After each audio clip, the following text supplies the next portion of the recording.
Cranfield, so she should probably be able to answer all of your questions about that much better than I can and give you a more honest opinion. And then at the end of the session, we'll move to Q&A so that you can ask any questions that you've got about the program. So just to give you some background, and I'll just run through these relatively quickly, hopefully just to give you a taste of what things are like at Cranfield and on the program. So some background about the university. The School of Management is one of 5 schools within Cranfield University. And what's interesting about Cranfield, I think, is that the university is the UK's only 100% postgraduate university. So we don't have any undergraduates here. It's all people doing master's degrees, doctoral programs, or similar. And we focus really on science, technology, engineering, and of course management, which is what this school is about. And really we're known more than anything, I think, for our superior links with industry and commerce. So we work very closely with commercial organisations, with public sector organisations and such like, so that we do research and create programmes that actually have some real impact on practice. So we've got about 3,500 students in total, and around a quarter of those are on research-based degrees such as the DBA. In terms of the school, Cranfield School of Management is all about turning knowledge into action, as we like to say. So really about doing stuff that has an impact on practice. So it's about building individual team and organisational capability, and really creating programs and research that's relevant for management thinking. You'll see the list here on the slide, for personal development, and for enhancing organisational capabilities. And that's really the way that we do things here at Cranfield. So everyone that works here, everyone that's on the faculty, generally the reason that we're here is because we want to do research and work on programs that have a real impact on how practice is carried out. Much more, I think, than we're interested in doing work for other scholars, if you like, in the way that perhaps other universities might see as more important. So in terms of research, as I said, research is obviously one of our strategic priorities, and our emphasis is very much on relevance, but it's not on relevance to the detriment of rigour. So it's obviously about creating academic, rigorous research that can have that impact on practice, and that's responsive to what's going on in the environment and in business today. And the DBA, I think, is really central to that, because the DBA is designed for people like yourselves that want to come in with a business or practical problem and want to do rigorous academic level research that can address that problem. So the DBA is very central to that strategic priority of the school. Now I've put this slide here because quite often myself and our PhD director get asked what the difference is between a DBA and a PhD. And I wanted to highlight really what the difference is here. But firstly, I'd like to say that in terms of standard or the level that is respected, they're similar. So both of these are doctoral level programs. So the requirement in terms of making some contribution to the academic literature is the same.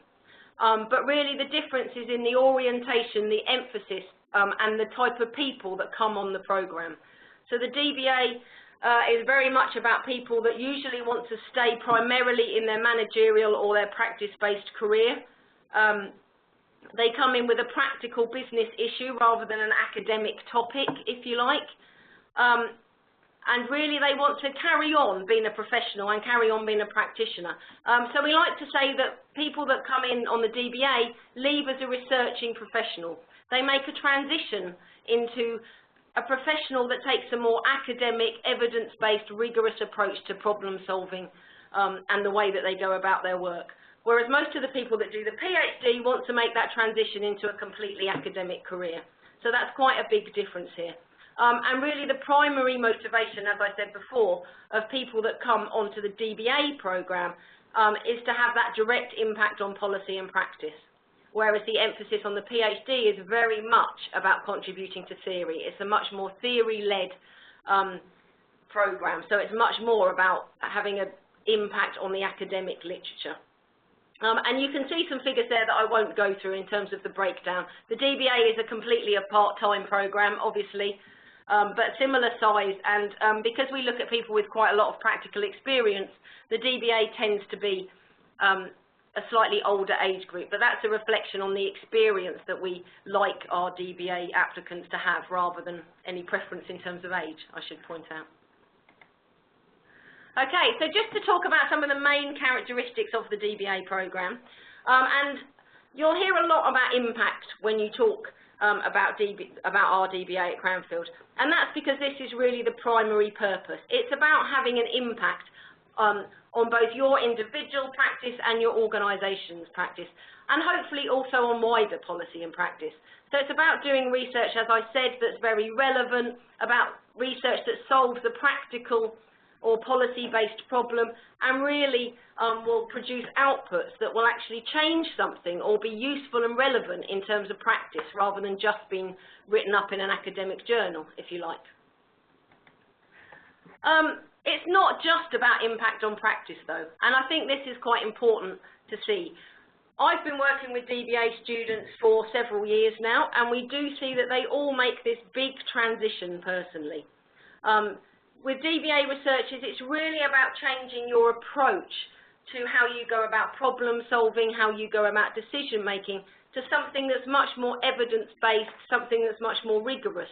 And this makes a really big difference, both in terms of, I think, your confidence and your credibility, but it also has a big impact on individuals' careers. And we've seen DBA researchers time and time again make big steps up in their career, either during or certainly after the completion of their DBA journey. The other thing that's a bit different about Cranfield that we like to highlight across both of our doctoral programs, the PhD and the DBA, is that whereas some institutions like to publish a list of topics that we want people to do research on, at Cranfield this is completely up to you. So you will come in with that practical problem or that interest. Sometimes it's a burning question that's been bothering you for the last few years during your practical career. And then we will help you mould that into a more academic piece of work, and we will match you during the recruitment process to a member of faculty that is able to support you. And I know some of you have already been talking to some faculty here at Cranfield about how they might support you through that process. So it's very much led by you, the researcher, rather than by us at Cranfield.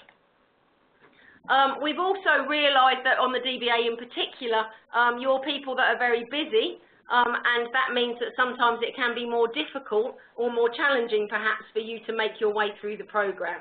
And because of that, we've taken a lot of time, and this year we've actually redesigned our programme to some extent to improve this even further, to make sure that you have a clear structure in terms of clear milestones throughout the programme. And I'll talk a bit more about that structure in just a moment. But really this is about breaking up that doctoral thesis that you have to submit into the end into a number of clear milestones, so that you've got smaller pieces of work with shorter time periods that makes it easier, I think, for you to hit those milestones.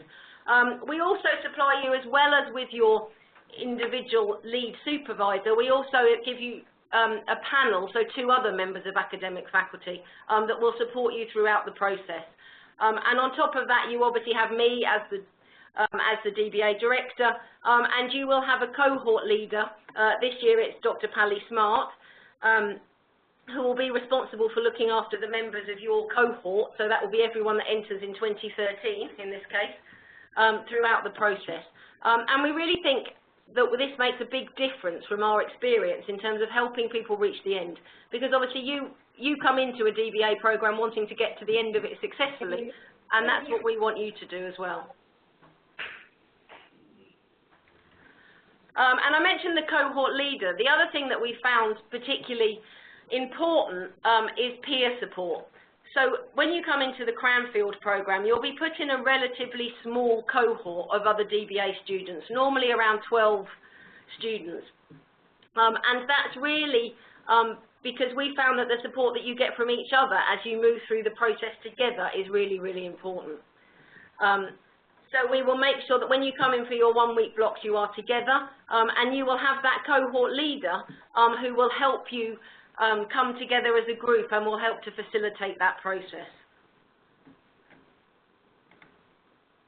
And I know you can't read this slide very well, so I apologise for this.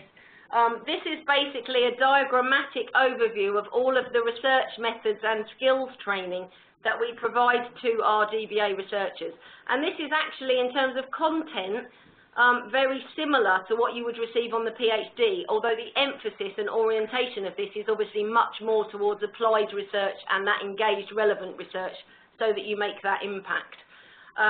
So you will get a lot of support, particularly in your first year or so, around research methodology, around literature reviewing, around how to engage with practitioners and make use of that in your research, about how to do applied research. And also we also have a strand, if you like, on professional development that works with you throughout the program so that you can really make that transition that I spoke to a more rigorous evidence-based researcher. This diagram is available on our website, so if you are interested in looking at the detail and you can't see it on the slide, then please feel free to do that. The other thing that we're very proud about at Cranfield is that we're accredited by the Association of MBAs. It sounds a bit strange because they're an association of MBAs, but they do also accredit DBA qualifications.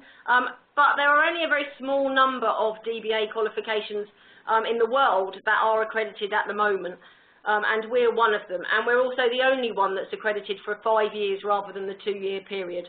So that's something that we're particularly proud of, and I think it shows the quality of the program that we've got. And finally, just to note, just to go back to the cohort for a moment, it's a very diverse group, and that's something that's deliberate and something that we're really pleased about at Cranfield. If you join us to do the DBA program, you'll be put into this group of around 12 people that really have a massive variety of practical experience in terms of sector, in terms of where they've worked, in terms of the type of experience, as well as their, obviously, gender, nationality, and so on. And we really might think, and our students tell us, that this makes a big difference to their experience on the program. I know every year when I come in the first week with the DBA researchers, I'm always really impressed by the group that's in the room, and always really proud of what we've done to put this group together. And I'm really hoping and looking forward to welcoming a similar group this year. Okay, so I said finally, but that's because I'd forgotten this slide was there, so I apologise for that. Okay, so this is basically the process.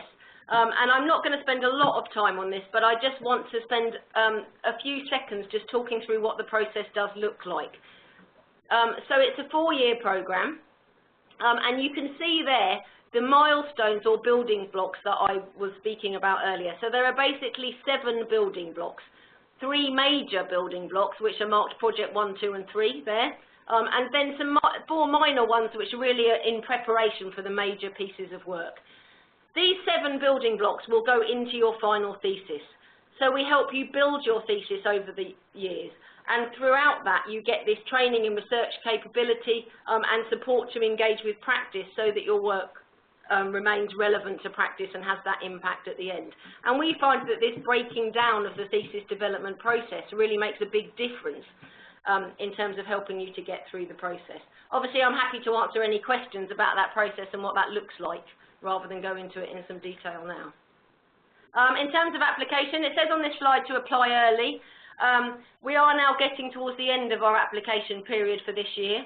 So if you're interested in applying for this year, can I ask you to get in touch with myself or the research office as soon as possible so that we can help you support you with that process. Obviously, all the information about this is on our website, but myself and my program manager, Alison Wilkinson, in the office will be more than happy to answer any questions that you have about this. Okay, and with that, I'm going to pass over to Wendy Shepherd, who is one of our current DBA researchers. Well, good afternoon, everybody. As Anna said, my name's Wendy Shepherd. I'm currently a student on the DBA program. I started in 2011, so I'm currently about 2 years into the process. My topic of interest is the organisational impact of customised management development. I selected that topic because I'm actually employed here at Cranfield in the Customised Executive Development Department. And I was really interested in terms of how does the work that we do in customised executive development create impact for the organisations with which we work. I'm in the process at the moment of completing my first project, which is a systematic review of the literature, and I've made some pretty good progress on that so far. So in terms of the process itself, what I wanted to do is to share a little bit of experience with you in terms of both the benefits of the process of the DBA and also some of the challenges, and I thought probably it's best to start with the benefits so that I don't put too many of you off too quickly. First of all, the benefits, as Emma's already mentioned, you work in a cohort of about 12 other students, and you meet some really great and interesting people within that process. When I first started, I was very much focused on my own interests and my own research, but actually, you're actually following the journey of a number of people, and it's quite interesting to hear about their own research interests, but also how those progress over time, and I've really enjoyed that part of the process. In terms of my own personal development, I think one of the things that I've noticed particularly is how differently I think. I've become far more logical in terms of my thinking and also more critical in terms of my thinking. Becoming a trainee researcher, you're always asked to provide evidence for the things you're talking about, and that's really carried over into my professional life as well, in that I'm far more evidence-based in terms of my day-to-day practice. That's also allowed me, because I'm a lot more considerate and a lot more thoughtful about the things I'm interested in, I'm able to articulate my ideas far more clearly than I was before I entered into the DBA process, which has been a real advantage for me in terms of my day-to-day professional life. And the other thing that I found, which I've been quite surprised about, I think when I started the DBA process, I sort of expected to go into the process at year 1, and then at year 4, there would be something that would pop out at the end that would be of interest that I could then use to inform practice. But what I've actually found is that my research is informing my practice on a day-to-day basis. So I've started to enjoy the benefits of my research already on a day-to-day basis in a way that perhaps I hadn't anticipated when I first came into the process. So those are the benefits of joining the DBA process, but I also need to talk to you a little bit about some of the challenges that I've found along the way. As Emma mentioned, the DBA is a part-time process, and as a result, you're having to balance a lot of commitments. The DBA is a time-intensive process, and I've put on the slide there that it's also quite isolating at times. If you are a full-time student on something like a PhD program, you're actually working with other researchers and other students on a day-to-day basis. As a professional who's working in a full-time career, as well as studying on a part-time basis for a DBA, you're not always surrounded by people who are researching and understand the commitments and the challenges that are actually associated with being a part-time student. And I found that at times to be quite an isolating process. But that's where the cohort comes in, and that's where it's really useful to have sort of contact through Skype and things like that of other researchers who may not be physically next to you, but are researching and struggling with similar problems in other parts of the globe. The second thing that Emma mentioned, which I think I found quite challenging so far, is that this is actually a change process. You're going through a personal transition. And I think when I came in, I wasn't probably quite as prepared for the challenges of personal transition. So it is challenging. In order to become a successful researcher, you have to take risks, you have to do something different to the things that you would normally do, and to try out new ways of working. And for me, that's hard. You know, you're approaching writing, you're approaching talking about your subject that is quite close to your heart, in a way you've never talked about it before, in a way that you've never written about it before. It's a critical process, and the faculty that you're working with are there to critique your work. And for me, I found that quite hard initially, in that going in with a piece of work that I've spent a significant amount of time working on, to have 3 academics sitting there taking it apart in a fairly rigorous and critical way at times can be quite bruising. So becoming robust enough to take that sort of criticism and to go away and to think about the feedback that you've had can sometimes be quite challenging. But at the same time, it's also very rewarding when you take on board the criticism that you've had and go back and resubmit work and receive sort of far more positive reinforcement, potentially the second time round. The process in terms of a DBA, it isn't a straight line process. I think when I've been involved in academic development before, I've got an MSc and I've got an MBA, and those processes are sort of what I would consider to be a straight line process, in that you complete a module, you pass an exam, you move on to the next module, and you know that you're making progress the whole time.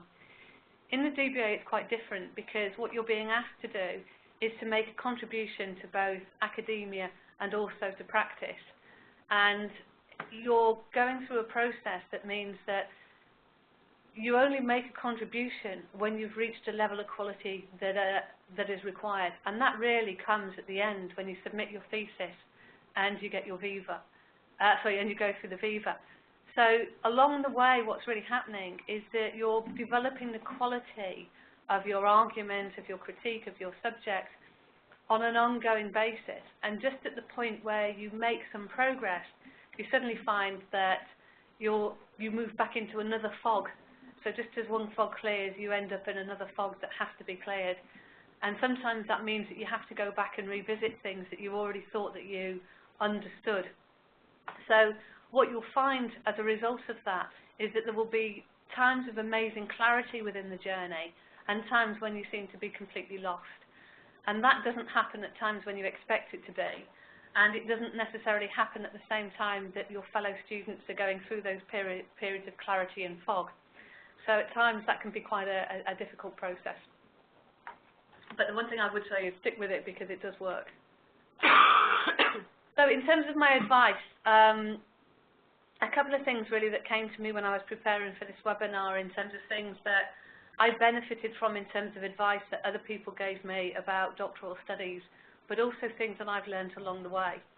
And I think one of the first things that is incredibly important in this process is that you need to be selective about the topic of interest and what it is that you choose to study. The topic that you select needs to motivate you for an extended period. The DBA process on paper is 4 years. For many people, it goes beyond that.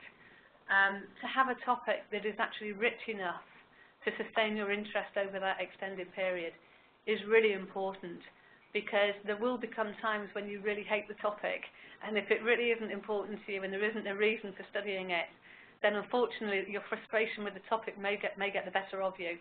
So I would really give people advice, I think, when you start the process, make sure that there's enough stimulus within the topic to keep you motivated even at times when you feel at despair because things aren't as clear as you would like them to be.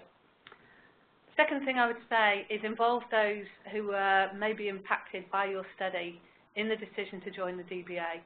And what I mean by that is that I remember looking at the application process, and it was saying something like, you know, the DBA requires you to find 20 hours a week. And my reflection is really that actually you don't find 20 hours. There aren't 20 hours that you can find that are available to you. The only thing you can do is take 20 hours from other people and other things. And that is important, because you're taking those 20 hours every week for 52 weeks a year for potentially 4 years. And that leaves a gap in other people's lives for other people who potentially have been enjoying that time with you in the past. So thinking about who those people are and involving them in the decision to join the DBA is incredibly important, because at the times when it gets tough, they're the people that you need to be relying on, and you need their support, and they will get as frustrated with it as you do. I guess the third point that I can share with you in terms of the DBA process is to have a good reason to complete the DBA.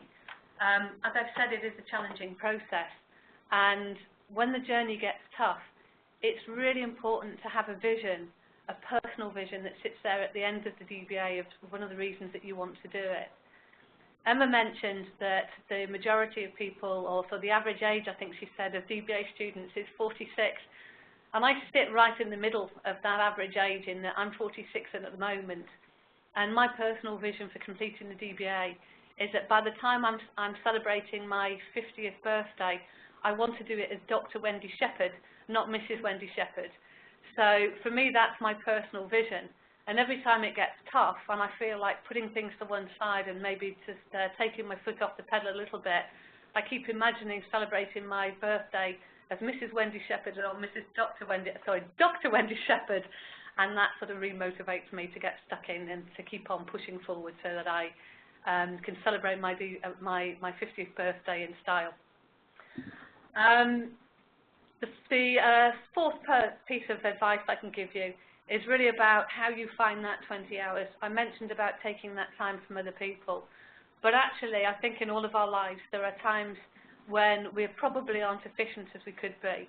And one of the things that I did quite early within the process was to think very clearly about where is the downtime, where are there opportunities where I could be studying if I was organised.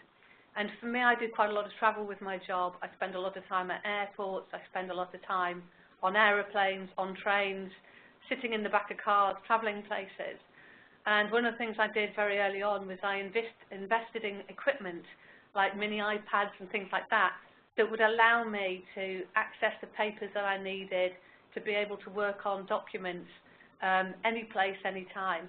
And that's meant that actually when I do get home at weekends, I have far more time with my family than I would have done if I'd have sort of just been taking out chunks of time every weekend and not being organised during my working week. So the last thing is, I guess listening to myself actually talking about the DBA, I've almost sort of painted a fairly negative picture of it. But actually I found that it's been one of the most rewarding and worthwhile things that I've ever done already, only 2 years into the process. So my advice to you now is that I guess when I was sitting there thinking about joining the DBA process, I could see some of the challenges in terms of finding the time, and I had a vague idea of what it was and what I thought I would get out of the process. And on reflection, even 2 years in, I have got far more out of this process than I ever anticipated. So if you're sitting there and sort of not quite sure about whether or not this is the right thing for you to do, I would say go for it. It really is worthwhile doing. I still have another 2 years to go, and I'm really enthusiastic about that next 2 years. So with that, I will hand back to Emma. Okay, thank you very much, Wendy. I always really enjoy listening to people talking about the programme and what they've got out of it. I think it makes us really pleased to be part of it from a faculty point of view. So we've now got to the point where it's your turn to ask any questions. So if I can ask you to either unmute your microphone and ask the question verbally, or to type it into the chat box, and then Wendy and I will do our best to answer them.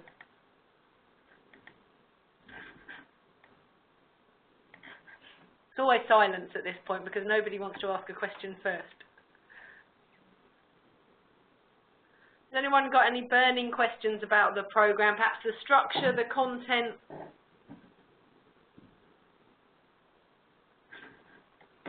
Lucianne still with us? Lucianne? Oh, hi Rebecca, it's David Hardy. Hi David, this is Emma. Hi. Oh, sorry, Emma. Okay, we're all here. I don't expect you to be able to tell our voices apart. So. That's fine. So, sorry about that. So I just had a question about the slide which was shown, which gives a little more detail about the 4-year process, about sort of main milestones you go through. I just wonder if perhaps you just go back to that and just perhaps talk about the first year in a little more detail. So, for example, I mean, things like compulsory courses or attendance at Cranfield during that first year. What does that look like in terms of time commitment?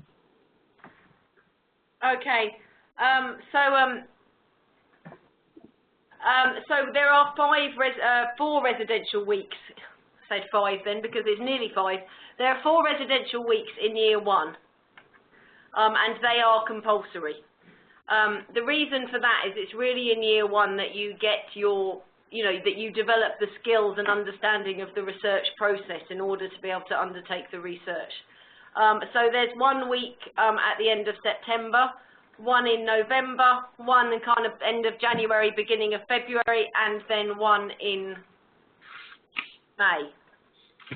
And then there's a 5th week in October, which is why I was getting slightly confused between the 4 and 5, because the 5th week is actually just at the beginning of the 2nd year.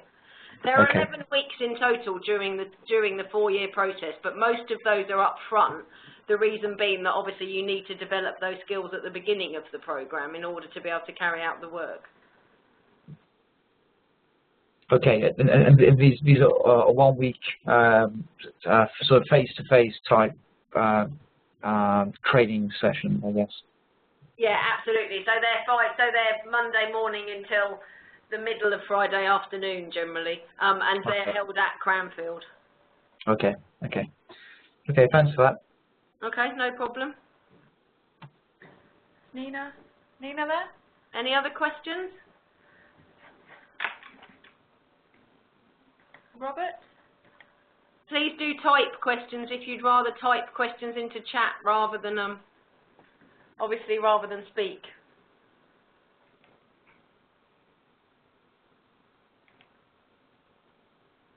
Everybody happy?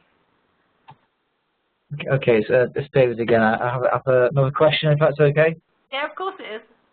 And then just while we're on the same diagram, then the period at the end of year 4, what's termed here as the Viva.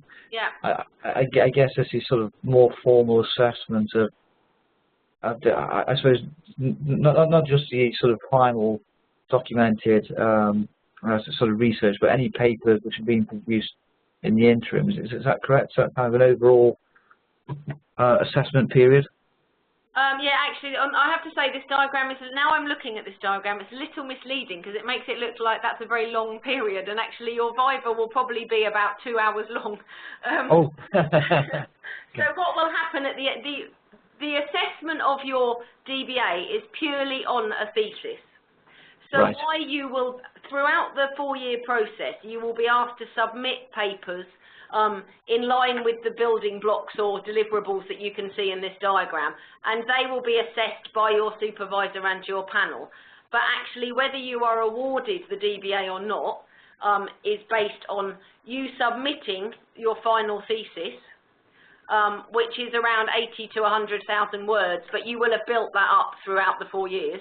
And then you will be invited in to come to what we call a Viva, which is basically an oral exam in front of an internal examiner, so someone from Cranfield, and also an external examiner from another institution. And that's normally about 2 hours. So they would have read the work beforehand, and they will ask you lots of questions about it, and then following that interview, if you like, you will be either told well done. Or more commonly, you will be asked to do some more work on your thesis, anything from minor typing errors to, to more analysis or, any degree of changes, really. Okay. So that it's examined based on the final document and then an oral examination to talk about that document. And also, just as a broad question, during this 4-year period, are Cranfield looking for where research has actually been formally applied in a business environment? Are you looking for the application of knowledge during the 4-year period, or is that something which is kind of expected towards the end of the 4-year period? In terms of your research, you mean? Yes. Yeah. Well, the short answer to that would be it depends. Which is not very helpful, so I'll elaborate on that slightly for you. So what we do ask you, obviously the main criteria is that you conduct an original piece of applied research during your time here. But what you're also asked to do, you can see this kind of peachy coloured arrow on this diagram. which is about engagement. So you're also asked throughout the process to engage with practice. That can be asking for feedback on your results or your ideas. It can be presenting at practitioner conferences. It could be writing a blog even and getting feedback that way. You know, okay. But it might also be, and we have people in the current program, I can think of someone that's nearly finished, in fact, that have actually done their research almost in 2 stages. So they've done some research perhaps in the first half of the program, and then they've turned that into perhaps an intervention or something within their organisation, and then they've also recorded that. Oh, I see. Okay. So if you chose to do that, it could be. What you're expected to do in that last little box you can see before the Viva that says Project 3, and you probably can't read the rest, is the last chapter or 2 of your thesis should talk about the actual or potential impact of your research. So that may be a report of something that you've applied off the back of your research. Okay. It may also be, look, I've done this work, I've talked to people throughout, this is how relevant it is, and this is how it could be applied and evaluated. So it could be more hypothetical, if you like. Okay, okay, makes sense. So that could be up to you. Does that answer your question?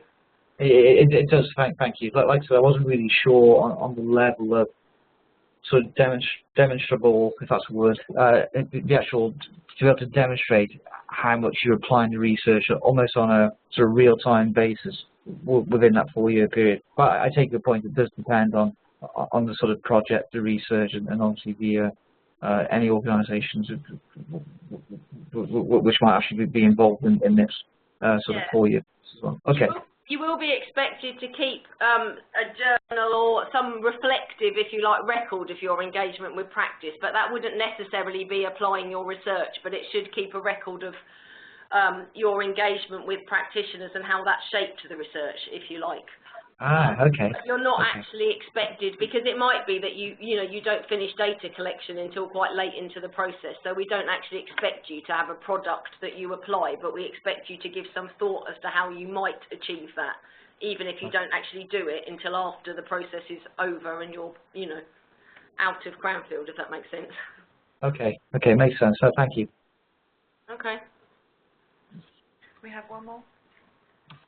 Oh, we have a chat question. Okay, so a question from Robert. If I want to apply for 2014 and want to research the topic in detail, are there any resources we can access to develop detail on the topic to support the application? The most important resource is, in the first instance, should probably be, Robert, a potential supervisor. What we can't do in the first instance is allow you access to our library resources. The reason for that is because we have license agreements with our online resources that prohibit us from doing that, unfortunately, so otherwise we would. But what you can do is via myself and the team, or via your potential supervisor, we can then help you access those resources. So probably the most important thing for you to do, and it's a good idea if you're thinking about 2014 to think about this early, what would be useful for you to do is to put together, is to send us a paragraph or talk to us about what you think the topic might be, so that we can think about pairing you up with a potential supervisor, and then they will be able to work with you through that process and help you to access the resources that you need.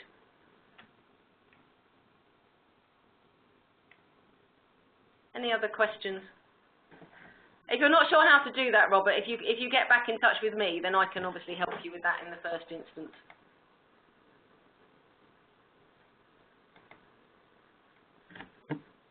We done? Yes? Okay. Let me just whiz to the final. Can you whiz to the final? Have you still got control? Have I got control? Okay.